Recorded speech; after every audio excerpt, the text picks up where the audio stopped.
Okay, quick speed recap on today's trade. So here's the 15-minute time frame. As you can see, coming into market open, we came down into that new weekly gap.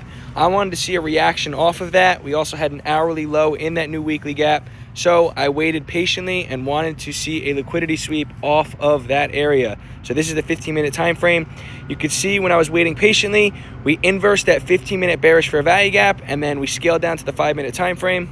When scaled down to the 5-minute time frame, we could see we had a huge reaction off of that hourly low and the new weekly gap. So I wanted to see a 5-minute retrace at least. Once I saw that 5-minute retrace, as you could see on that bearish candle right there, I still waited patiently and wanted to look for more confirmation because we were in that 15-minute bearish fair value gap, and we formed a 5-minute SMT out of that. But I waited patiently. We ended up breaking structure on the 5-minute time frame, and once I saw we broke structure on that 5-minute time frame and inversed that 15-minute bearish fair value gap, that is when I scaled down to the 1-minute time frame to look for my entry.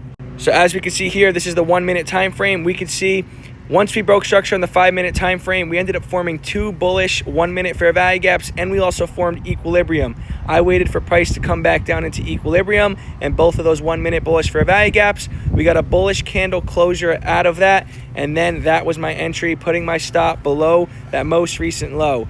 Once we were into the trade, I put my stop at the 1-hour high above, and then I also had it above on the next 1-hour high, and then I ended up taking my full take profit for around a 74-point trade with 2 micro E-minis because I had a 46-point stop.